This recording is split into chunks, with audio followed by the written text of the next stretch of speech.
lien avec le mariage, c'est que, bon, j'imagine, voilà, je suis pas la seule concernée d'ailleurs, mais il y a la pression qu'on peut vivre au sein de la communauté, au sein de nos familles. Pour ma part, voilà, je dis pas qu'il n'y a pas eu des gens qui sont venus me demander la main, ça a été le cas, mais en termes de vision, ça fitait pas. Mais surtout et avant toute chose, moi, j'étais pas prête. Et en fait, je me rends compte qu'on ne prépare pas, premièrement. Deuxièmement, si jamais on ose dire qu'on n'est pas prête, on se moque de nous dans le sens où malheureusement, culturellement parlant, là je parle, on réduit le mariage à des tâches ménagères ou de la procréation. Et d'autre part, quand j'ai voulu un petit peu m'éduquer islamiquement parlant, en tout cas à l'époque, en termes de sources, c'était vraiment des bouquins de jurisprudence et c'était assez tu dois faire ça, tu dois pas faire ça. Et personnellement, cette approche, ça me parlait pas parce que j'ai besoin de comprendre le pourquoi en fait. J'ai besoin de poser du sens dans ce que je fais. Donc après, voilà, j'ai mené ma vie en célibataire endurci sans souci. Et c'est vrai que Excusez-moi juste, vous maintenant, avez quel âge là? 34. 34. Et du coup, bon, bah là, ça fait à peu près 2 ans, j'ai eu la chance de pouvoir acquérir du savoir beaucoup plus que ce que j'avais. Et du coup, bon, bah, maintenant, je comprends le sens déjà du mariage, pourquoi se marier et pourquoi ou pourquoi pas. Euh, si- et, euh, et ma question aujourd'hui, c'est de savoir, de me dire, est-ce que, enfin, comment faire pour vraiment pas être sûre, mais du coup, lever cette peur parce que maintenant, je me rends compte que vraiment, j'ai peur en fait. J'ai peur de m'engager. Avec ce que je vois autour de moi, ça me donne pas aussi plus envie. Les gens avec qui j'ai pu échanger, ça allait pas haut. Et puis, pour ma part, l'islam, je pense que ça se résume pas à des obligations ou des interdictions, en tout cas.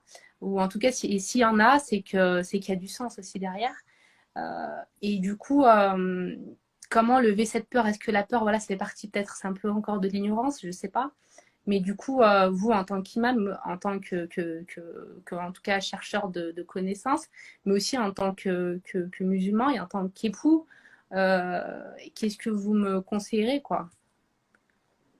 Alors, vous mettez beaucoup de responsabilités sur mes épaules du coup là. Non, mais je veux dire, ne serait-ce Non, qu'en mais je tant plaisante, je qu'expérience plaisante, humaine, je en tant plaisante. qu'expérience J'assume, humaine, quoi, je veux dire. j'assume, Et j'assume, voilà. j'assume. Non, ben déjà, ce que je peux vous dire, c'est que vous devez absolument comprendre que quand vous avez peur d'une chose, si vous avez peur Mhm. du mariage, à chaque fois que vous allez regarder autour de vous, vous allez toujours voir ce qui est négatif. Oui, Parce que je suis d'accord. votre peur, elle va programmer votre cerveau et votre cerveau, il va aller confirmer votre peur.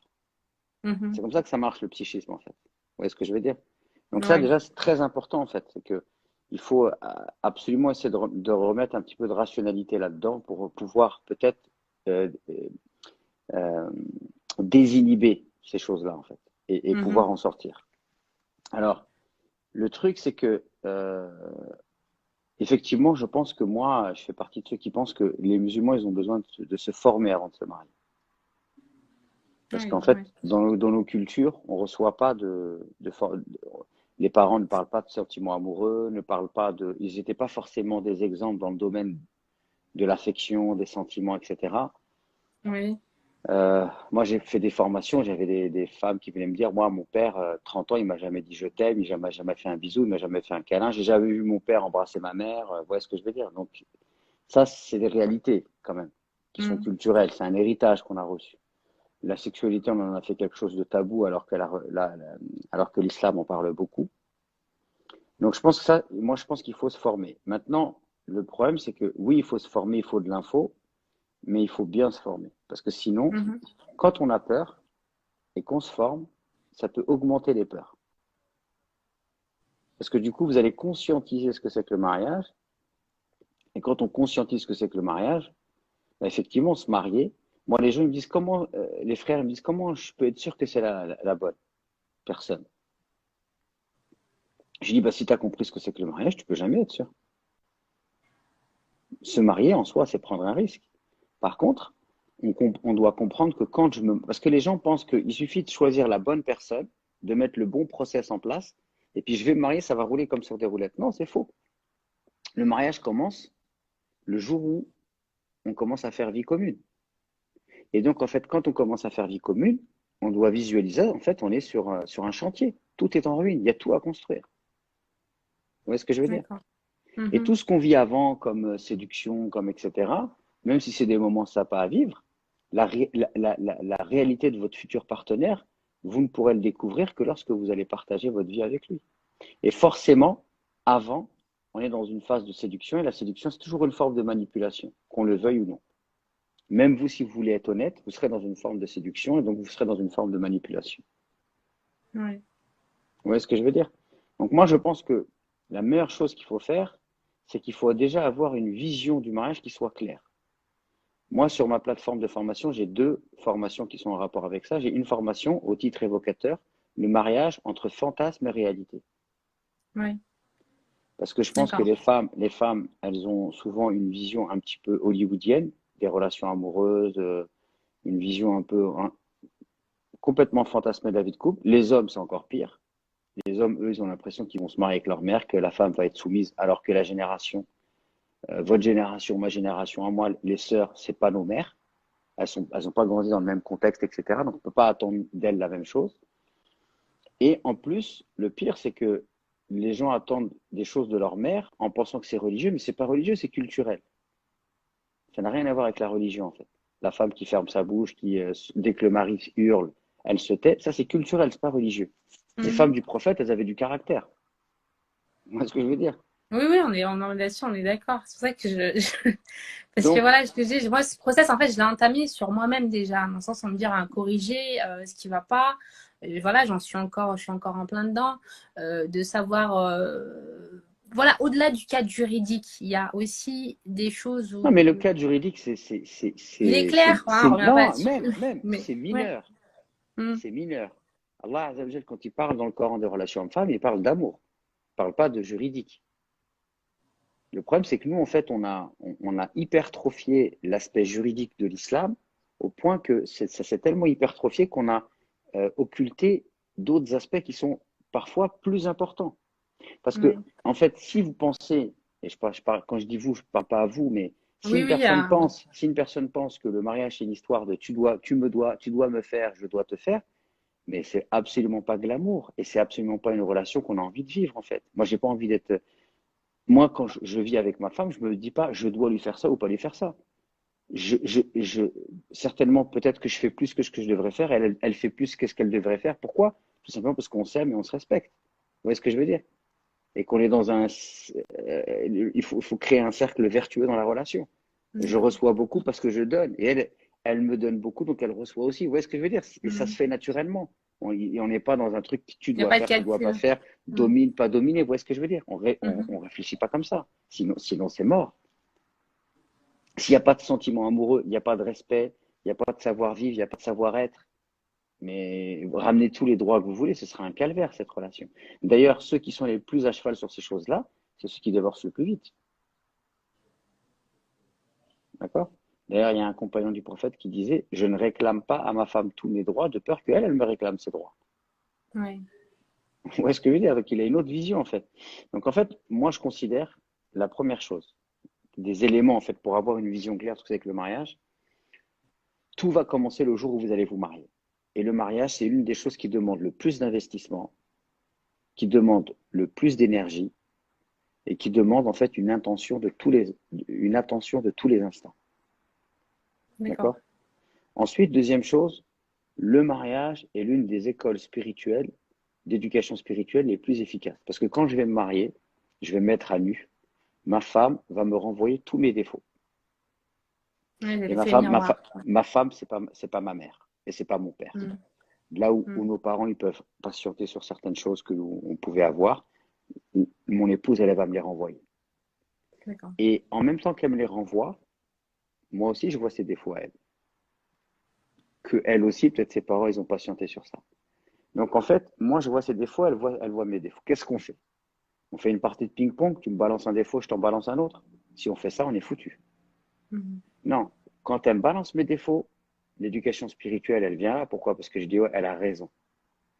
Et je dois faire des efforts sur ça. Je ne m'en rendais pas compte. Et je ne suis pas le centre du monde. Ce que j'ai vécu dans ma famille avec mes parents, ma manière de vivre, tous les gens ne vivent pas comme ça. J'ai une autre personne qui a une autre histoire, avec une autre manière de voir, une autre manière de faire. Donc, on est dans l'écoute, on essaie de se comprendre sans se juger. Et en même temps qu'elle me renvoie mes défauts, moi, quand je vois ces défauts, je dois les minimiser et je dois valoriser ses qualités. Vous imaginez on va dire, l'effort spirituel que ça demande? Bon, je suis pas encore prête alors. Non, mais ça s'apprend en fait. En fait, le couple ne peut fonctionner que si on est comme ça. Que si moi j'accepte les défauts que ma femme me renvoie, que je travaille sur mes défauts, que je patiente sur les siens et que je valorise ses qualités. Elle aussi, elle fait Mm. pareil en fait. Et quand on D'accord. fait tous les deux comme ça, eh ben là, c'est viable. Sinon, ça devient très compliqué. Et là, en amont, avant de s'engager dans ce process, pour relever la peur, c'est vraiment Il faut d'être. vous connaître. Il faut vous connaître Ok, d'accord. pour Donc, connaître, continuer ce travail. Ouais. pour Ok. connaître vos besoins, d'accord? Mhm. Vos besoins. Et puis, avoir une idée claire du genre de vie que vous voulez. Si par Oui, exemple vous êtes une femme, vous avez fait des études, vous voulez voyager, travailler, ne vous mariez oui, pas avec un homme qui, lui, veut sa mère à la maison. oui. Il faut être clair sur ce que vous voulez. Il ne faut pas avoir peur, en fait. Il faut Non, dire non, les ça, choses clairement. j'ai Ouais. dépassé tout ça. Ouais. Ouais. J'ai dépassé tout ça. Et si vous faites ça, a priori, il n'y a pas de... Et puis surtout, en fait, je pense que l'une des choses les plus importantes, euh, c'est ce que vous allez dégager avant de vous marier qui va faire que vous allez attirer des bonnes ou des mauvaises personnes. Donc si vous vous aimez, vous vous appréciez, Mhm. vous prenez soin de vous, généralement, quand on est comme ça, on attire de bonnes personnes. D'accord. Et que vous travaillez déjà à être heureuse. Si par contre vous êtes malheureuse, vous vous aimez pas et vous attendez que en fait le prince charmant vient vous chercher pour vous rendre heureuse, bah généralement le prince charmant qui va arriver, il va vite vous rendre malheureuse Oui, parce que oui, je c'est suis vous qui êtes d'accord. responsable de votre bonheur et vous Oui. êtes d'ailleurs vous-même votre propre source de bonheur ou de malheur. Mm. Oui, c'est Là, ma clé. je dis des choses de manière très simple, mais wallah, si vous les comprenez, si vous les Oui, intégrez, ouais. je vous fais gagner 20 ans là. Ouais, je pense qu'il faut d'abord s'épouser soi-même. Et après, C'est joliment dit. C'est voilà, joliment dit. D'ailleurs, on va s'épouser peut-être que soi-même. je vous le piquerai si ça vous dérange pas. Allez-y, allez-y. D'accord. En tout cas, je voulais aussi vous dire que ça, vous faites vraiment du bien, je pense, à moi. En tout cas, il y a beaucoup de gens. Et aussi, ça me fait plaisir de voir qu'il y a beaucoup de gens qui vous suivent et de me dire aussi que aussi on a aussi cette responsabilité en tant que, bah, que jeunesse et de prendre la relève sur ce qu'on a pu nous inculquer et sur surtout anéantir le gel quoi, qui est en train de nous ronger dans la communauté et puis tout un Anéantir chacun. l'ignorance, vous vouliez dire, c'est ça? Ouais, l'ignorance, ouais, c'est ça. D'accord. Ouais. Ouais. Voilà. Non, bah écoutez, on essaye humblement de contribuer justement à combler ce vide en diffusant Et- du savoir simple mais Ouais, puis, efficace, non, mais ça Inch'Allah. rassure aussi qu'il y ait des gens aussi qui sont derrière et qui suivent, qui écoutent et qui font cet effort de se remettre en question, ou de remettre en question ce qu'on a pu leur apprendre ou leur inculquer et d'aller vers autre chose, quoi. Voilà. En tout cas, Et moi, je peux vous aider vous, à ça, en tout cas. Voilà. en tout cas, moi, je peux vous garantir que des gens qui ont votre état d'esprit, c'est-à-dire vos alter ego masculins, qui ont votre état d'esprit, qui sont cultivés, qui parlent un français correct, n'ont pas envie de répéter bêtement ce que leurs parents ont fait, etc. Ça existe. Il y en a beaucoup aussi. Maintenant, le Ouais. but, c'est de réussir à se rencontrer. Ça, c'est notre histoire. Inch'Allah, j'ai bon espoir, en tout cas. Bah, si Voilà, jamais comme vous allez au Canada, si vous voyez Justin Trudeau, vous le saluerez de ma part, Inch'Allah. je sais. Ça marche. Salam alaikum, bonne Alaykoum soirée. salam. Salam. Salam. Faites dua pour cette